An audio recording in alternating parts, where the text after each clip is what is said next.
अस्सलाम वालेकुम दोस्तों, कैसे हैं आप सब लोग? उम्मीद है कि आप सब लोग खैरियत से हो।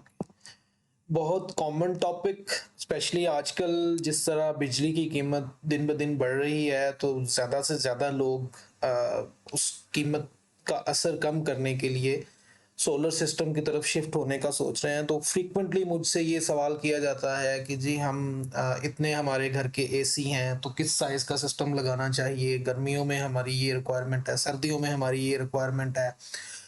तो कितनी प्लेटें होनी चाहिए? इस तरह के सवालात पूछे जाते हैं। तो आज की वीडियो में मैंने सोचा कि मैं कोशिश करता हूँ कि इंतहाई आसान और सादा तरीके से आपको समझाऊँ कि अगर आप सोलर सिस्टम डिज़ाइन करना चाह रहे हैं या सोलर सिस्टम इंस्टॉल करना चाह रहे हैं, तो आप अपनी रिक्वायरमेंट को किस तरह असेस कर सकते हैं और उसके मुताबिक किस हिसाब से कितने साइज़ का सिस्टम आपको चाहिए होगा और वो आप अपने इंस्टॉल कर सकते हैं। अच्छा, इसकी इसलिए भी ज़रूरत है कि मार्केट में बहुत सारे नौसरबाज़ हैं जो कि आपको मुख्तलिफ कहानियाँ सुना के और आपको एक दफ़ा सिस्टम बेच तो देते हैं, लेकिन बाद में पता चलता है कि उस सिस्टम से आपकी जो रिक्वायरमेंट है वो मीट ही नहीं हो रही। तो हम आगे अगली स्लाइड्स में तफ़सील से देखते हैं कि सोलर सिस्टम होता क्या है और उसको हमने किस तरह डिज़ाइन करना है। अच्छा जी, 2 तरह के सिस्टम्स होते हैं। एक को कहते हैं ऑफ ग्रिड। ऑफ ग्रिड में क्या है, ये नॉर्मली जिन जगहों पे हमने लोड शेडिंग से रिलेटेड अरेंजमेंट्स करनी हो, बैकअप चाहिए हो सिस्टम का, वहाँ के लिए हमें ऑफ ग्रिड सॉल्यूशन चाहिए होते हैं जिसमें बैटरी बैंक्स यूज़ होते हैं। लेकिन आज की हमारी जो वीडियो है वो है ऑन ग्रिड सॉल्यूशंस के ऊपर, जिसके अंदर नेट मीटरिंग हो रही होती है। अगर आप देखेंगे तो इन दोनों में जो मेजर फ़र्क आपको नज़र आ रहा है वो यही है कि जो ऑन ग्रिड सॉल्यूशन है उसके अंदर आपके पास यूटिलिटी मीटर है और आप डायरेक्टली ग्रिड के साथ कनेक्टेड हैं। आप जितनी भी आपकी जो सोलर सिस्टम है वो जो इलेक्ट्रिसिटी प्रोड्यूस कर रहा है, अगर तो वो सारी की सारी आपके घर में यूटिलाइज हो रही है और उसके बाद भी आपकी कोई लोड रिक्वायरमेंट है, तो वो आप ग्रिड से पूरी कर रहे होते हैं। और अगर वो आपकी जो नीड है उससे एक्सेस है, तो वो ही आप एनर्जी जो है वो ग्रिड को वापस दे रहे होते हैं। अच्छा, पाकिस्तान में ये सहूलत जो है वो कोई तकरीबन 3 से 4 साल हो गए हैं इसको इंट्रोड्यूस हुए हुए। मैं आपको अगली स्लाइड में मेजर रिक्वायरमेंट भी बता दूंगा कि क्या-क्या रिक्वायरमेंट्स हैं। एक्चुअली नेपरा जो है, नेपरा पाकिस्तान में बिजली के निज़ाम को रेगुलेट कर रहा है और आपने क्योंकि नेशनल ग्रिड के साथ कनेक्ट होना है, तो ये सिस्टम इंस्टॉल करने के लिए आपकी मेजर जो रिक्वायरमेंट है उसमें 3 फेज़ मीटर होना बहुत ज़रूरी है। आप करते क्या हो कि आपकी जो भी जनरेशन होगी इलेक्ट्रिसिटी की, अगर वो आपकी नीड से एक्सेस है तो आप दोबारा वापस ग्रिड को वो बैंक कर रहे होंगे, और जब आपको उसकी ज़रूरत पड़ेगी ग्रिड से, आप वही जो एक्सेस एनर्जी आपने ग्रिड को दी हुई है वो वापस ले सकोगे। और अगर आप उसको वापस यूटिलाइज नहीं करना चाहते तो आप उसके पैसे भी ले सकते हैं, तकरीबन 9.5 से 10 रुपए फी यूनिट के हिसाब से आप उसके पैसे जो है ना वो ग्रिड सिस्टम से वापस ले सकते हो। लेकिन उसके लिए शर्त ये है कि वो हर 3 माह के जो कम्युलेटिव पैसे हैं वो आप वापस ले सकते हो।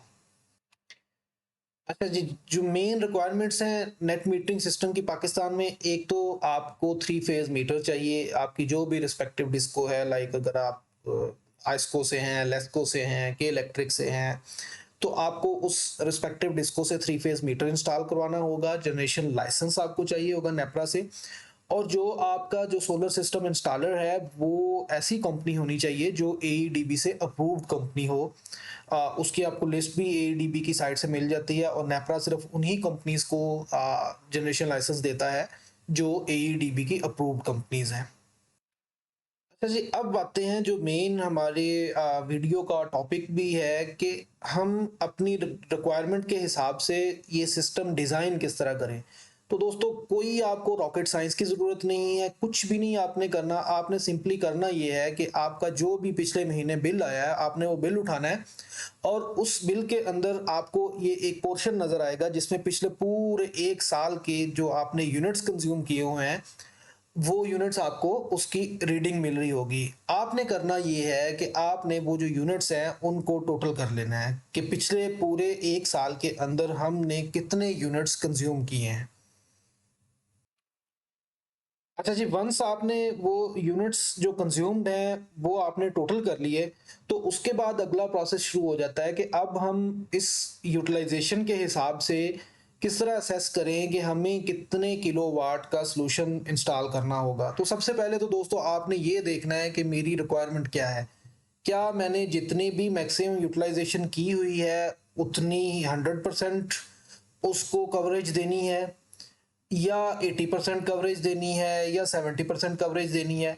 ये जो कॉन्सेप्ट है ना कि जी मेरा दिन के टाइम इतना एसी चल जाएँगे या इतना लोड चल जाएगा और रात को मैं ग्रिड से ले लूँगा। मैं इस कॉन्सेप्ट को बिल्कुल सपोर्ट नहीं करता। बेसिकली आपने नेट कंपनसेशन करनी होती है, जो भी आपकी कंज़म्पशन है अक्रॉस द ईयर, और सिंस आपको पूरे थ्रू आउट आपका जो टेन्योर है उसके अंदर नेट मीटरिंग मिल रही होती है, तो आपको अक्रॉस द ईयर अपनी कंज़म्पशन देख के और उस हिसाब से अपना बजट देखते हुए एनालाइज करना होता है कि आप उसमें से कितने परसेंट जो कंजम्पशन है उसको, क्योंकि ऑब्वियसली ये जो सोलर सिस्टम इंस्टॉल होता है इसकी भी एक अपफ्रंट कैपिटल कॉस्ट है, तकरीबन ऑलमोस्ट 80,000 से 1 लाख रुपए पर किलोवाट डिफरेंट जो सोल्यूशन प्रोवाइडर है वो आपको चार्ज कर रहे होते हैं। तो आपने अपनी जेब को देखते हुए और अपनी जो ज़रूरत है उसको देखते हुए आपने अपना जो सिस्टम है उसकी तरफ बढ़ना है कि किस तरह हम डिज़ाइन करें। हम सपोज कर लेते हैं कि एक ऐसा कंज्यूमर है जो कि साल के अंदर तकरीबन 18,000 यूनिट्स यूज़ कर रहा है। इट मीन्स कि वो पर मंथ 1500 यूनिट्स कंज्यूम कर रहा है और वो ये चाह रहा है कि मुझे 100% इनकी कवरेज मिल जाए, यानी कि मुझे वापडा की तरफ से ज़ीरो बिल आए। तो उसके लिए दोस्तों जो सिस्टम उसको चाहिए होगा। अच्छा, अब मैं आपको ये बताता जाऊं कि जो आपको भले कोई ये कहे कि जी आपको 5 यूनिट मिल रहे हैं, 6 यूनिट मिल रहे हैं दिन के।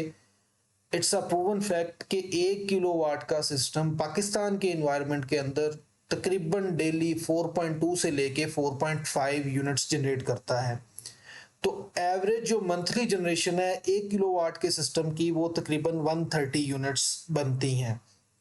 तो आपको चाहिए 1500 यूनिट्स की कंपनसेशन। अगर आपने साल के 18,000 यूनिट्स की कंपनसेशन आपको रिक्वायर्ड है, तो उसके लिए आपने सिंपली क्या करना है कि 1500 को 130 से डिवाइड कर देना है। तो एक बंदा जो कि 1500 यूनिट पर मंथ कंज्यूम करता है या टोटल 18,000 यूनिट्स एक साल के कंज्यूम करता है, उसको अगर 100% सोलर कवरेज चाहिए ताकि वो ग्रिड से उसको ज़ीरो बिल आए, तो उसको तकरीबन 11.5 किलोवाट का सिस्टम इंस्टॉल करना पड़ेगा अपने बिल को ज़ीरो करने के लिए। अच्छा, अब अगला जो सवाल बहुत सारे लोगों के ज़हन में आता है कि हमें ये नेट मीटरिंग के लिए 3 फेज़ मीटर क्यों चाहिए होता है? तो दोस्तों मैं आपको एक सादा से तरीके से समझाने की कोशिश करूँगा कि देखिए आपके पास एक है डबल रोड और एक है सिंगल रोड, जहाँ पे दोनों तरफ से ही ट्रैफ़िक आ रही है। अगर आपको कोई बंदा ये कहता है कि जी आपने गाड़ियाँ गिननी है, तो जो सिंगल रोड है उसके ऊपर आप क्या करोगे कि दोनों तरफ से आने वाली गाड़ियों को आप काउंट करना शुरू कर दोगे। लेकिन जो डबल रोड है उसमें सिर्फ, क्योंकि एक तरफ से गाड़ियां आ रही हैं तो आप एक तरफ वाली गाड़ियों को काउंट करोगे और दूसरी साइड वाली काउंटिंग जो है वो सेपरेटली आपको करनी पड़ेगी। तो आपके पास दो तरह की काउंटिंग हो रही होगी। सेम प्रिंसिपल है नेट मीटरिंग के अंदर कि जो आपके अभी जो current single phase meter install हैं, ये भले आप ग्रिड की तरफ से पावर ले रहे होते हैं या ग्रिड को वापस दे रहे होते हैं, इन्होंने उसको पॉजिटिव में ही सम करना होता है। सपोज अगर आप 10 यूनिट ग्रिड से ले रहे हैं और उसके बाद 5 यूनिट ग्रिड को वापस दे रहे हैं, तो उन्होंने जो आपके जो अभी वाले जो मीटर हैं उसने 15 यूनिट्स रीड करने हैं। लेकिन जो 3 फेज मीटर्स हैं नेट मीटरिंग वाले, उसने 10 सेपरेट पर रीड करने हैं, 5 सेपरेट रीड करने हैं, और उसके बाद फिर at the end of month आपका जो बिल है वो नेट ऑफ होता है कि आपने इंपोर्ट क्या किया हुआ है और एक्सपोर्ट क्या किया हुआ है। अच्छा, सपोज कर लेते हैं कि आप जो है आपका जो नेपरा से अप्रूवल का सिस्टम है वो डिले हो रहा है, या 3 फेज मीटर का जो इंस्टॉलेशन का सिस्टम है वो डिले हो रहा है।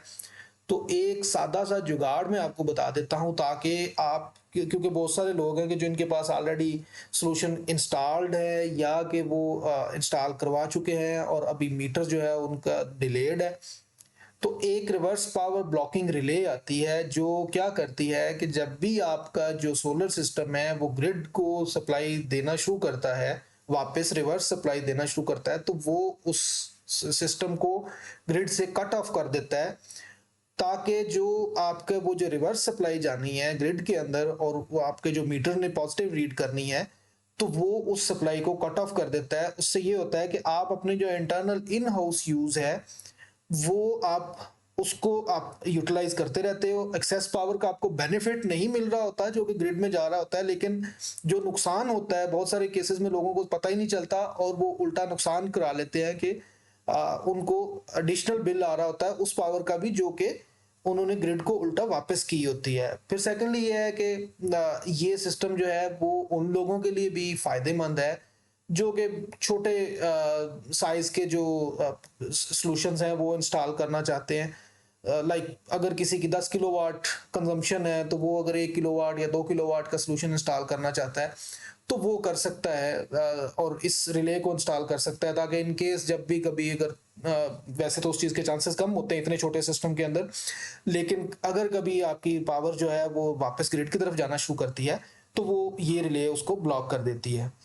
तो दोस्तों उम्मीद है कि जो मेन क्वेरीज थी आप लोगों के जहनों में, मैंने उसमें से काफ़ी सारी को जो है ना वो रिस्पांस कर दिया है। इन केस अगर आपके फिर भी कोई सवालात हैं इस हवाले से, तो प्लीज़ मुझे बताइएगा और इंशाल्लाह अगली वीडियोस में उसको भी एड्रेस करने की मैं कोशिश करूँगा। अपना बहुत ख्याल रखिएगा। शुक्रिया। अल्लाह हाफिज़।